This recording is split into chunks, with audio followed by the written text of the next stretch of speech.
We lost to a good football team, well coached, played really hard. They were ready from the opening snap and took it to us. They went down the field and scored. We were countering that, had a 4th and 4 and had a busted assignment, and all of a sudden we're turning the ball over. They go down and score. It's 14-0. The quarter ends. But proud of the way that our guys battled back in the second quarter. You finished the half, by being down by 1 score, got the ball back. Defense held them scoreless in the third quarter. We felt as though we played good football in the third quarter, got down in scoring position twice, but then, by our own undoing, had a personal foul, took us out of scoring opportunity and a sack. Continued to battle in the fourth, scored late, kicked the onside kick to give us a chance to try to tie it or win it, but fell short. And so we lost to a good team. We weren't up to the challenge. It's hard to say that, but we weren't that night. So we'll learn from that, and we're focused on getting ready for San Diego State. Second half defensively, it was a much different story. Only 165 yards is all Buffalo was able to manage in the second half. What were you guys able to do differently in that second half? Well, I think they came out and were taking what we were giving them, and we were giving them some of the flats and some of the easy access throws. And I think we made that a little bit more difficult. We wanted to limit the rush yards all the way through. But it was the easy access throws, I think we limited that a little bit more. And so didn't necessarily get them off kilter, but it was just a little bit of an adjustment that made it more difficult for them. It's the one way I would put it. I think, too, the story of our defense in the second half was our short yardage stops. I think several times, Buffalo went to try to put the game out of reach and whatnot, 4th and 1s and 3rd and 1s, and our defense really came up big in those short yardage situations. Yeah, we talked in the post-game. They had the stop there on 4th and 1, deep in the red zone, and also were able to get a turnover. Both really critical situations that the offense then was able to respond, especially the game, to get it back within 7. Yeah, no, the defense, in the second half definitely kept us in it, gave us chances. We did not capitalize on scoring chances in the third quarter. There's a lot of stories to the game, but that's certainly one. One of the reasons why we won the week before was because of our red zone defense, and then with our red zone offense. Well, on Saturday night, our red zone offense didn't get it done. Offensively, Tyler struggled the first couple drives. You go to Mike, and it seemed to quickly change. He comes back with back-to-back 75-plus yard throws. What was he able to do over the top, more so than Tyler was in that game? Yeah, we don't look at it as Tyler was struggling. That wasn't it at all. I mean, on the 4th and 4 was a busted assignment by somebody, or we think that the play scores. And all of a sudden it's 7-7 after each team's had an offensive series. I think the reality of how they were playing us is that keeping them honest in the zone read game, and then they were bringing some pressure. I mean, had 6 sacks, and Mike's got better feet than Tyler. So it just accentuates some of their differences. But Tyler still played a good football game, and we just, Mike gave us a little bit of a spark, like you mentioned, and then his feet were able to get him out of trouble some, and keep people honest.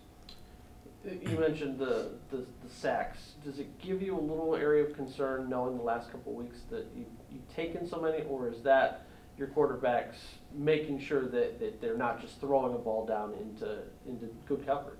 Yeah, it's always a combination. I mean, people, you first think of the offensive line when you're getting sacks, and that's not always the case. In the Purdue game, Put that more on our backs than our offensive line. And then, Tyler took a couple sacks in that game, which were really heady decisions by him, even though it's not pretty and nobody wants to take a sack.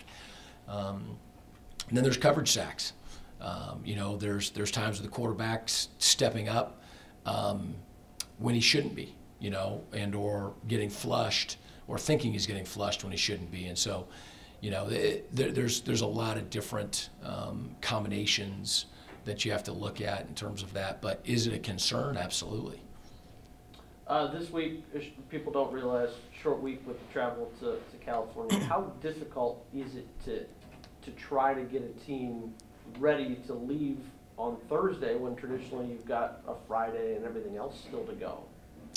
Yeah, we're not going to let it be a problem. We're going to be ready to go Saturday night in San Diego. I think that the challenge is the next week. We're not going to be getting in until early on Sunday morning. But we're going to be leaving earlier than we normally do. There's no question about that. The vast majority of classes are not scheduled on Fridays, and so we feel good about that in terms of missing class time. And we're going to be with them on Friday and Saturday, so there's still work that you can do, in California. But we'll be ready to go Saturday night. A team that had a nice win. They had to really hold on at the end, but San Diego State knocks off Arizona State. What have you seen so far out of the Aztecs? I got home late Saturday and the game was still on, got to see that, and I think they're scary good.